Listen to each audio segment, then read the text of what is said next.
Shalom, puji Tuhan, kita menikmati daripada pujian penyembahan yang luar biasa. Saudaraku, kami rasakan hadirat Tuhan dan saya dapatkan Tuhan Yesus itu hadir tengah-tengah kita, menumpangkan tangan buat setiap kita yang lapar, yang haus akan Dia. Sungguh saudara, ada damai sejahtera yang luar biasa. Saya percaya juga ada mujizat. Saudara, di tiap Tuhan hadir. Di mana Tuhan hadir kalau kita baca di perjanjian baru. Dia membuat mujizat. Di mana ada kehadiran Yesus di situ. Semua orang sakit disembuhkan. Bahkan hal-hal yang ajaib. Bahkan di depan kubur sekalipun Lazarus, saudaraku yang sudah mati, itu dibangkitkan. Saya percaya kehadiran Tuhan lewat doa pujian penyembahan ini menguatkan, menyegarkan setiap kita. Nah, hari ini judul khotbah saya adalah bagaimana solusi konflik. Saya bilang solusi konflik. Bagaimana cara mengatasi saudara atau menghindari daripada konflik atau pertengkaran. Saudaraku, ini lanjutan daripada sesi peperangan rohani dalam minggu ini sebenarnya saudaraku yang sekristus. Ya, kita dapatkan bahwa iblis itu berusaha untuk memisahkan kita dari kasih Allah. Ya kan saudaraku. Nah, hari ini kita bahas bagaimana dia memisahkan kita dari kasih Allah. Lewat konflik, lewat pertengkaran. Saudaraku yang sekristus, ini dia pisahkan. Ya kan, dia berusaha untuk pisahkan kita dari gereja, pemimpin rohani, jemaat Tuhan, firman Tuhan. Dia berusaha pisahkan kita dari keluarga kita saudaraku. Ya kan, orang tua lah, pasangan, anak dan lain sebagainya. Dia berusaha pisahkan kita dari orang-orang yang mengasihi kita. Ini iblis. Saudara, hari ini kita akan bahas, hati-hati. Saudara, kita harus waspada. Karena yang hari kemarin kita bahas tentang high value target, yaitu dia incar kita. Kita jadi orang yang paling diincar. Bagaimana cara dia mengincar? Memisahkan kita dari kasih. Saudaraku, ketika kita kehilangan daripada kasih, hilang itu damai sejahtera, hilang itu sukacita, tidak iman kita, pengharapan kita kasih juga hilang. Nah, hari ini kita akan lihat saudara, kitab Yakobus saudara sudah baca semua belum? Waktu itu saya kasih PR ya, coba baca kitab surat Yakobus dari pasal 1 sampai pasal 5. Ini kitab yang luar biasa saudaraku. Banyak sekali pewahyuan yang kita bisa belajar dari kitab Yakobus. Mari kita akan baca sama-sama kitab Yakobus saudara. Yakobus pasal 4 ayat 1 sampai 3. Saudara, kita akan baca sama-sama ya. Kita akan baca 1, 2, 3. Dari manakah datangnya sengketa dan pertengkaran di antara kamu? Bukankah datangnya dari hawa nafsumu yang saling berjuang di dalam tubuhmu? Jadi saudara, ya di sini dikatakan adanya hawa nafsu, adanya keinginan yang berjuang. Kita punya keinginan ini. Saudara, orang itu punya keinginan itu, jadi terjadi yang namanya konflik, pertentangan, adanya keinginan yang berjuang dalam tubuhmu. Kamu menginginkan sesuatu tetapi kamu tidak memperolehnya. Lalu kamu membunuh, kamu iri hati tetapi kamu tidak mencapai tujuanmu. Lalu kamu bertengkar dan kamu berkelahi, kamu tidak memperoleh apa-apa karena kamu tidak berdoa. Atau kamu berdoa juga tetapi kamu tidak menerima apa-apa karena kamu salah berdoa. Sebab yang kamu minta itu hendak kamu habiskan untuk memuaskan hawa nafsumu. Sampai ayat 3 aja saudara, kita akan baca sini. Saudara, salah satu ya tanda kedewasaan rohani adalah apa saudara? Kita bisa menghindari yang namanya konflik atau pertengkaran, ya, perdebatan. Di mana ada perdebatan? Lalu kita bisa hidup damai dengan semua orang, saudaraku. Nah, Rasul Yakobus, saudara, dari tadi kita baca dari ayat 1 sampai ayat 3, Yakobus 4 sampai ayat 1 sampai 3. Itu menjelaskan, saudara, menyebutkan ada 3 penyebab daripada pertengkaran. Saudaraku, yang pertama adalah kita menginginkan sesuatu tetapi kita tidak memperolehnya. Itu yang pertama. Ya, ini kita sesuatu itu barang. Sesuatu itu barang. Saya mau kasih jelasin begini saudara. Tuhan itu istilahnya menciptakan sesuatu, menciptakan barang atau sesuatu itu untuk digunakan, untuk dimanfaatkan. Barang itu, entah itu uang, itu kan barang juga. Segala kekayaan itu barang. Semua pun itu untuk dimanfaatkan, untuk digunakan. Tuhan menciptakan manusia, ya kan? Untuk dikasihi. Ya saudaraku yang spesius, ya kan? Tuhan menghendaki kita menggunakan barang, mengasihi manusia. Coba saudara yang ngerti katakan amin saudara. Ya, Tuhan mau perintahkan kita supaya kita saling mengasihi sesama kita manusia. Lalu kita bisa memanfaatkan, menikmati barang sesuatu. Nah, pertengkaran akan muncul ketika kita balik. Kita mengasihi barang sesuatu, kita mengasihi uang, mencintai, ya saudara. Ya. Lalu kita memanfaatkan orang untuk mendapatkannya. Nah ini konflik. Yang ngerti katakan amin saudaraku. Nah ini jadi konflik itu bisa timbul ketika kita tidak mendapatkan sesuatu yang kita inginkan. Saudaraku. Lalu kita mau coba memanfaatkan orang, menggunakan orang. Nah orang ini gak terima. Konflik muncul. Saudaraku. Yang kedua adalah konflik itu bisa timbul karena kita hendak memuaskan kesenangan. Ya, keinginan, hawa nafsu. Saudara, tapi kita gak dapatkan. Yang pertama saya tulis kata possession. Yang kedua saya tulis yang namanya pleasure. Ini kebalik saudara, kebalik pleasure. Ya saudaraku, ya kan pleasure. Kesenangan. Jadi konflik itu bisa timbul ketika kita tidak mendapatkan kesenangan, keinginan, kepuasan yang kita inginkan. Saudaraku, nah itu muncul namanya konflik. Yang ketiga, ya Rasul Yakobus tulis, apa penyebab konflik? Penyebab konflik adalah kita tidak memperoleh apa-apa karena kita tidak berdoa. Maksudnya apa? Ini kan nggak berdoa apa-apa. Saya mau jelaskan begini saudaraku. Ya, Yakobus tuh beritahu kenapa kok keinginan kita nggak dapat apa yang kita inginkan.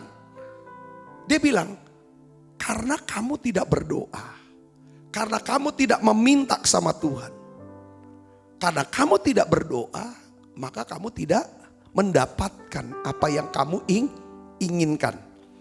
Artinya di sini adalah bahwa ketika kita tidak berdoa, kita memandang, bergantung kepada sumber yang salah. Kita mencari orang, kita cari orang untuk memenuhi kebutuhan kita. Bukan kita mencari Tuhan, berdoa meminta kepada Tuhan untuk mencukupi kebutuhan kita.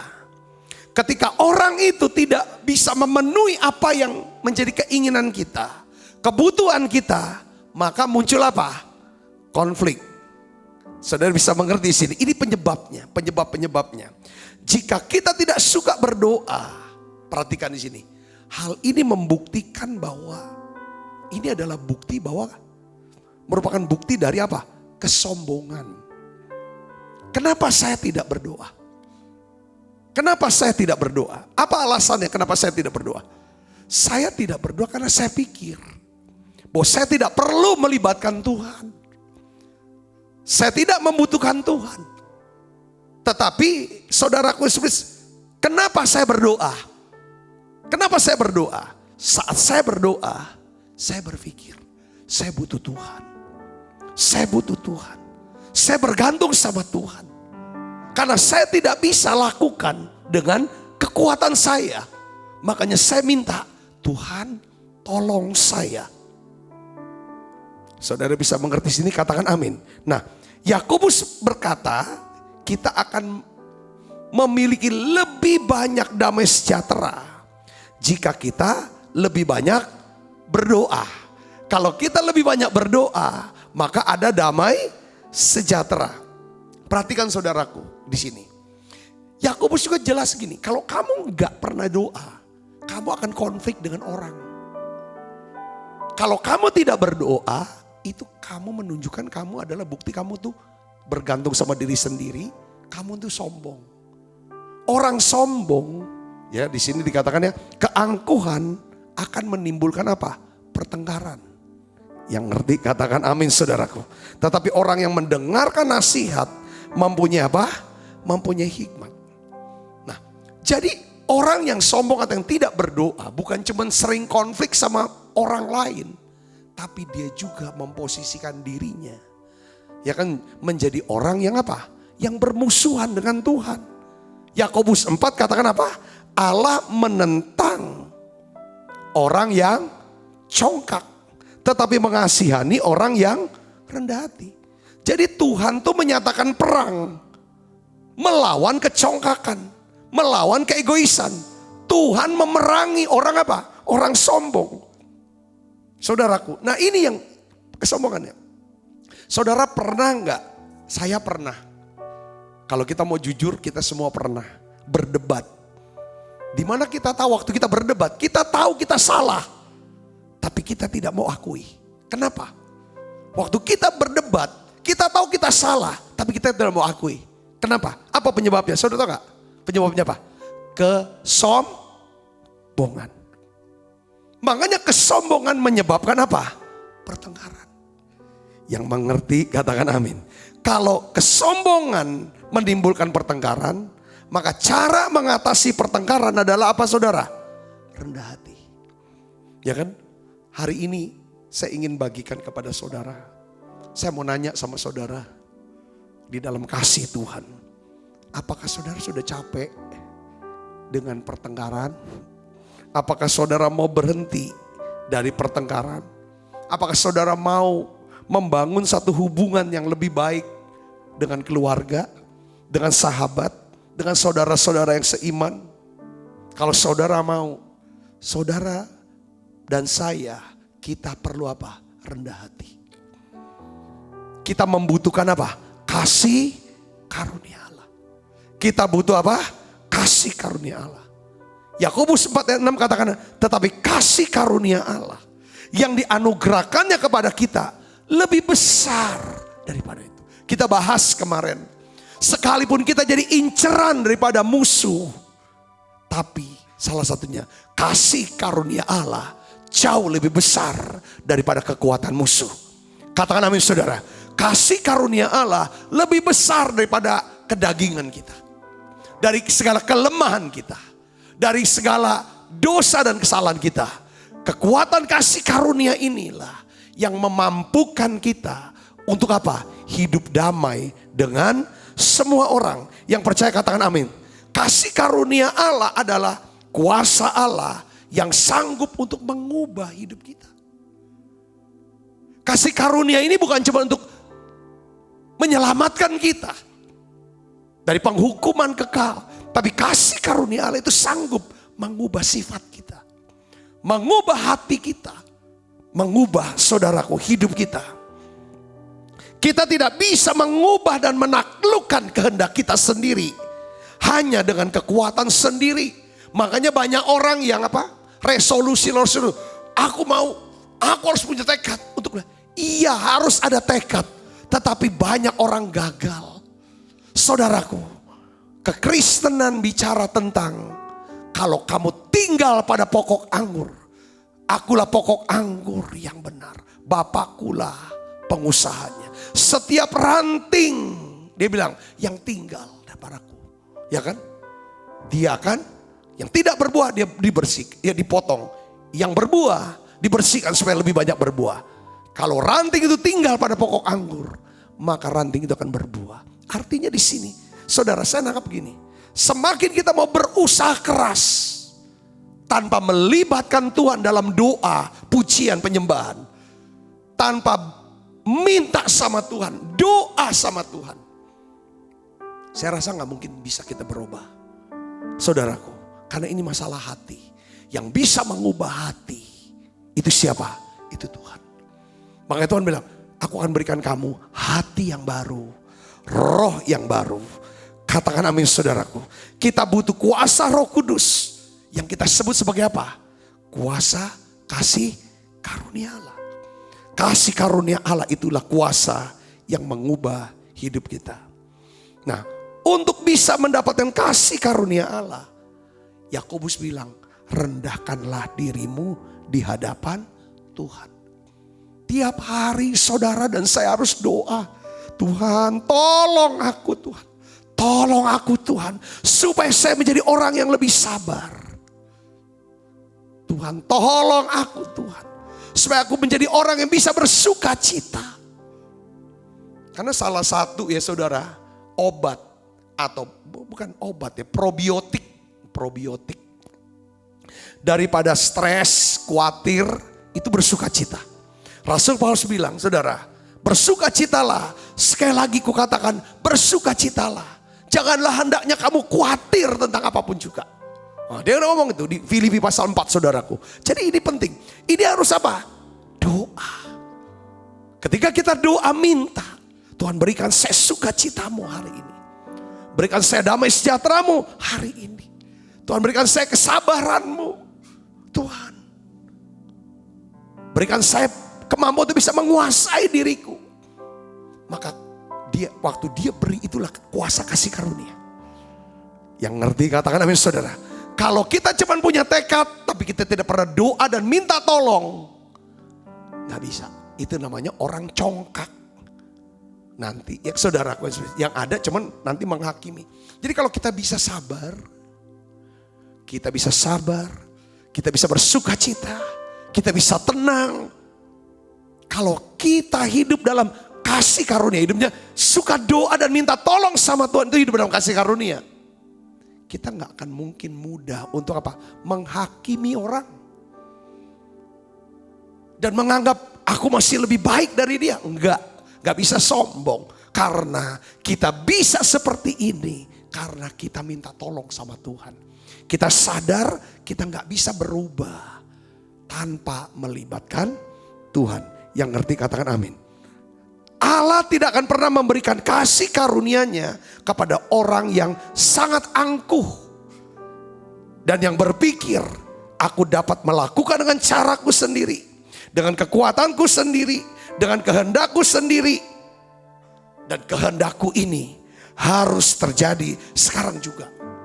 Nah, ini orang angkuh saudaraku, maksain. Tetapi kalau kita mau meredakan diri di hadapan Tuhan, kita akan berdoa, Tuhan, aku butuh pertolongan-Mu ya Tuhan. Pada saat itulah kuasa Allah akan bekerja, menolong dan mengubah hidup kita. Yang percaya katakan amin saudaraku. Nah sekarang saudara saya akan bagikan kepada kita secara cepat. Ada 4 langkah praktis ya kan, untuk menghindari yang namanya pertengkaran. Saudara mau gak berhenti bertengkar? Capek lah kalau kita terus bertengkar, gak bisa doa, gak bisa nyembah, gak ada damai sejahtera. Saudaraku, ya kita belajar di sini saudara. Ayatnya adalah ayat yang dalam minggu ini saya suka bacain. Bagaimana caranya? Yakobus 4 ayat 7. Di sini katakan apa saudaraku?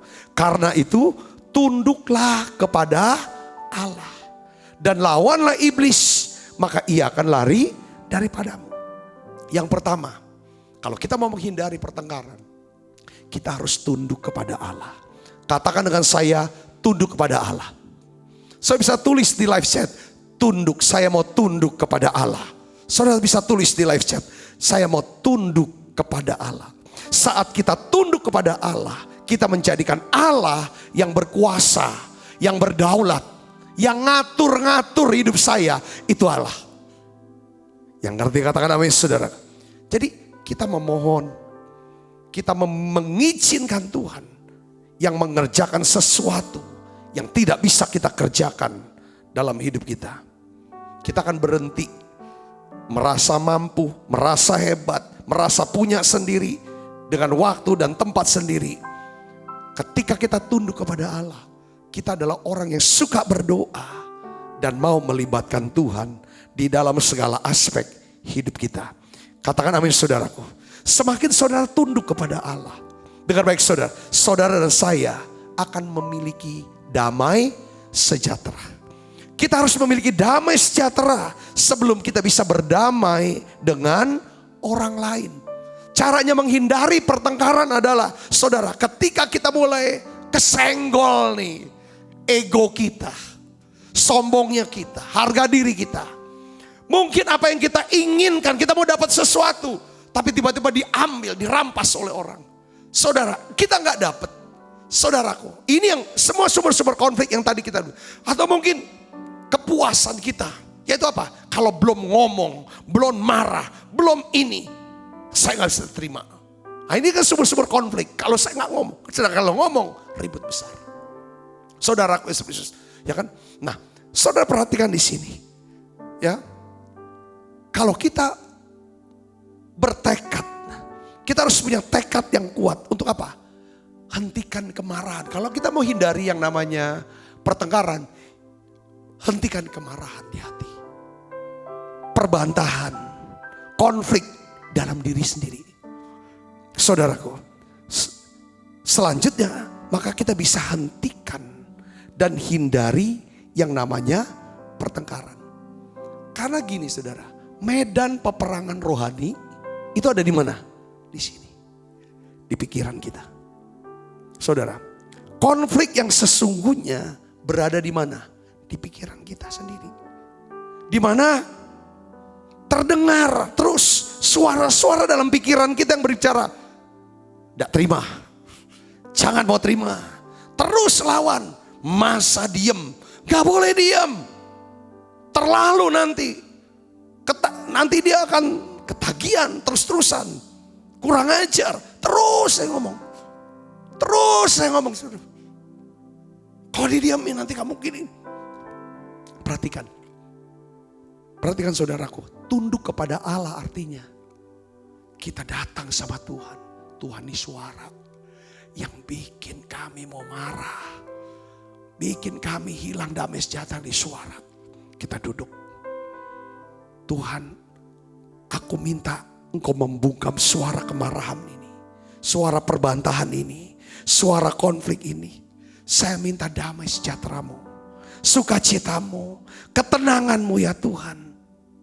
Nanti Tuhan kasih kita hikmat. Kalau kita udah doa, mau minta Tuhan bungkam nih suara kayak gini, aku gak mau. Aku mau damai sejahtera. Kalau aku gak ada damai sejahtera, aku bisa ribut sama dia. Aku bisa tengkar sama dia. Aku bisa serang dia karena dia udah nyerang saya. Caranya gimana saudaraku? Biasanya tuh saya tuh untuk membungkam suara-suara kemarahan saya. Saudaraku, biasanya saya coba berhenti dan saya pikirin kesabaran Tuhan sama saya. Saya pikirkan kesabaran Tuhan. Kalau Tuhan gak sabar, salah dikit, celpet. Bayangin saudara, salah ngomong sih, salah pikir sih semua. Kalau Tuhan tuh betean, saudaraku, atau baperan, habis. Tapi saya pernah pikir, Tuhan Engkau sabar. Panjang sabar, beri aku Tuhan kesabaran untuk. Saudara, turunkan, katakan sama saudara, Engkau sabar terhadap dosaku, terhadap kesalahanku, terhadap kelemahanku. Engkau ampuni aku. Nah, dari situ saudara akan mulai. Kita bisa sabar, ketika kita boleh ada sabar, itulah saudara manifestasi daripada kasih. Kasih itu sabar. Ketika ada muncul kasih dalam bentuk sabar, kemarahan hilang, damai sejahtera masuk. Maka di sini Kolose 3:15 katakan, hendaklah damai sejahtera Kristus memerintah dalam hatimu. Karena untuk itulah kamu telah dipanggil untuk menjadi satu tubuh. Bersyukurlah. Jadi gini saudara, tunduk kepada Allah. Ini bicara tentang kita itu mau ngejar, mau dapatkan apa? Damai sejahtera. Hindari. Kalau saudara tiap hari ada damai sejahtera, saya yakin kita bisa hindari konflik. Jika damai sejahtera Kristus memerintah hati kita, saya yakin kita bisa berdamai dengan semua orang. Kita tidak akan marah lagi. Kita gak akan bersungut-sungut lagi tentang orang.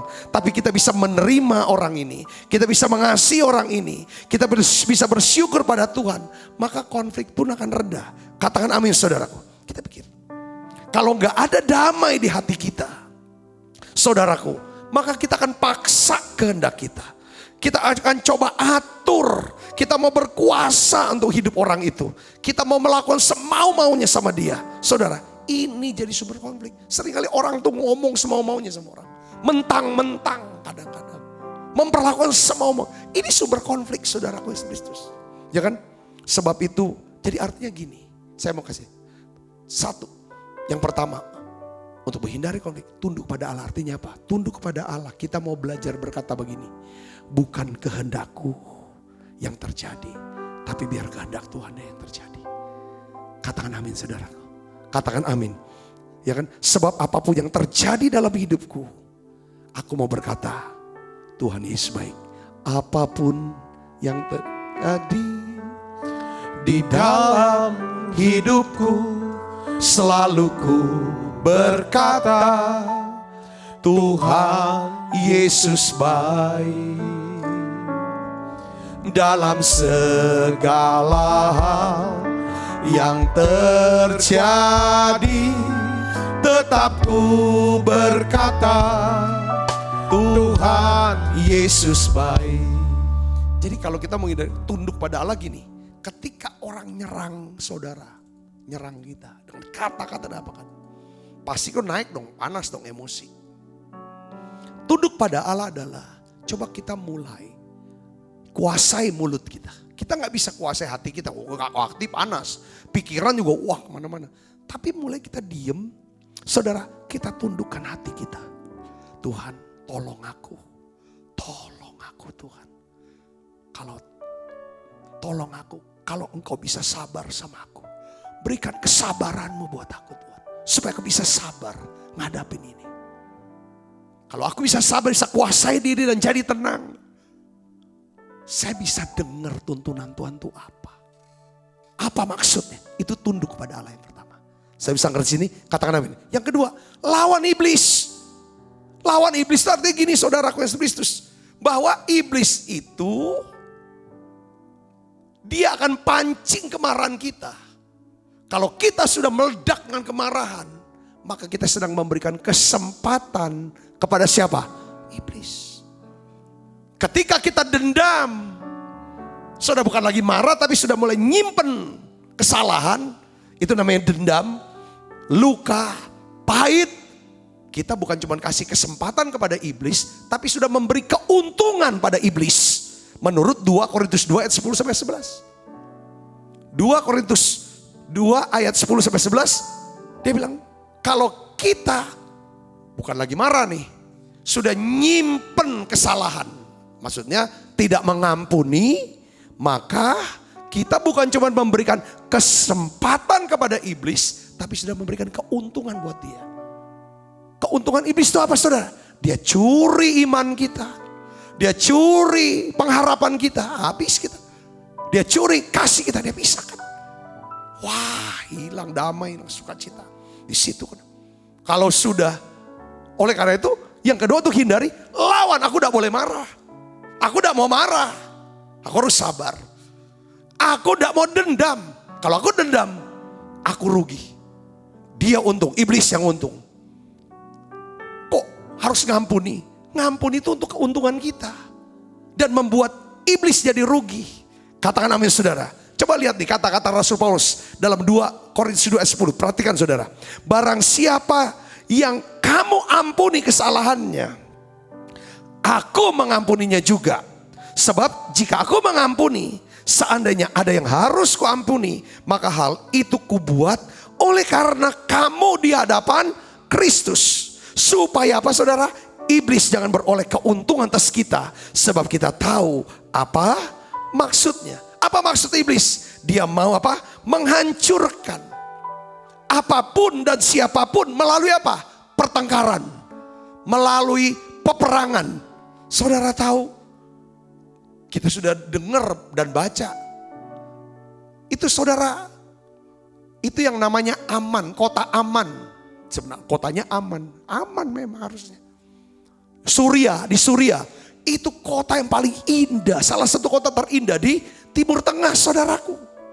Pada waktu itu. Tapi sekarang tinggal puing-puing, hancur semua. Negaranya hancur, kenapa? Konflik. Saudara, kita lihat Libanon. hancur. Kita lihat dulu Kamboja segala macam. Saya pernah datang Kamboja. Sisa-sisa konflik pada waktu itu Khmer Merah, saudaraku. Semua negara itu hancur. Ketika ini ya, siapa yang untung? Itu iblis. Saudaraku, strategi iblis adalah dia akan selalu berusaha untuk besarkan ego kita. Dia kasih makan, dia panas-panasin kita, saudaraku. Dia komporin kita, ya kan, supaya kesombongan kita naik. Kalau makin tinggi kesombongan, semakin mudah terjadinya apa? Pertengkaran. Ketika ada pertengkaran, saudara, itu kehancuran mulai terjadi. Bagaimana caranya, saudara, dia ini? Lewat pikiran-pikiran, lewat ide-ide. Di pikiran kita supaya kita terus mengkritik, terus mengadu domba, terus berbantahan, terus bertengkar, saling serang. Ini yang itu iblis, saudaraku. Nah, untuk menghindari pertengkaran, kita harus lawan iblis. Untuk bisa lawan iblis, saudara fokus kepada apa? Kepada Tuhan, kepada tujuan hidup. Kalau di rumah tangga, dengar baik saudaraku, lawan iblis dengan cara apa? Jangan marah sama pasangan. Jangan simpan kesalahannya, supaya gak ada keuntungan iblis. Kalau kita lakukan ini, iblis untung apa? Rumah tangga kita ribut terus, ujungnya iblis ingin pisahkan. Dia untung, kita rugi. Pada waktu kita lawan iblis, yang kita lawan itu apa? Kita hindari kemarahan. Kita minta kesabaran Tuhan. Kita minta kerendahan hati. Ini semua gak bisa, Pak. Itulah kita butuh namanya kuasa Roh Kudus. Kasih karunia. Dimulai dengan tunduk kepada Allah. Waktu kita sudah tunduk sama Allah, kita bisa lawan iblis. Kalau kita gak pernah tunduk kepada Allah dengan doa, kita gak akan pernah bisa lawan iblis. Saudara bisa mengerti sini, katakan amin. Jika kita suka berbantahan dan bertengkar, hal itu membuktikan bahwa iblis memperdaya kita. Karena ada apa? Keangkuhan di hati kita. Kita harus lawan iblis dengan firman Tuhan. Tunduklah kepada Allah dengan mentaati firman-Nya. Yang ketiga, saudara, ini syarat yang ketiga untuk kita hindari pertengkaran. Rasul Yakobus bilang, pertama tunduk pada Allah, kedua lawan iblis. Yang ketiga apa, saudara? Kita harus mendekat, terus dekat sama Tuhan. Kayak tadi kita rasa dekat sama Tuhan, dijamah, ngalami jamah, kita damai. Kita bisa semakin dekat sama Tuhan, semakin penuh damai, penuh ketenangan, tentraman, lebih mudah menguasai diri, lebih mudah sabar. Yang ngerti katakan amin, saudara. Kalau kita udah semakin sabar, saudara, semakin berkurang konflik dalam diri kita. Konflik itu dimulai sama orang tuh dimulai dari diri kita. Kita tuh di dalam tuh kayaknya marah terus, ngomong terus, kayak ini suara-suara yang berbantahan terus, argumen. Kalau ini bisa tenang, saya yakin, saudara, semuanya bisa damai. Semakin dekat sama Tuhan, semakin kita penuh dengan damai sejahtera. Semakin berkurang konflik dalam diri kita. Semakin kita dekat sama Tuhan, kita akan menjadi semakin sabar, kita menjadi semakin tenang, sehingga kita bisa mahir menghindari apa? Perbantahan dan pertengkaran. Kita gak mudah nyerang. Saya berdoa supaya firman Tuhan ini bisa memberkati saudara. Katakan amin, saudaraku. Karena kalau kita bisa hidup damai, kita bisa hindari namanya pertengkaran dengan siapapun, dengan apapun, saudaraku yang spesies. Saya yakin imun sistem kita, daya tahan tubuh kita itu akan meningkat. Yang ngerti katakan amin, saudaraku. Rupanya daya tahan tubuh meningkat disebabkan karena apa, saudaraku? Karena roh kita, saudara, yang makin dekat dengan roh Tuhan. Semakin dekat kita sama Tuhan, makin kuat karena kita tahu. Saya berdoa, saudaraku, saudara bisa.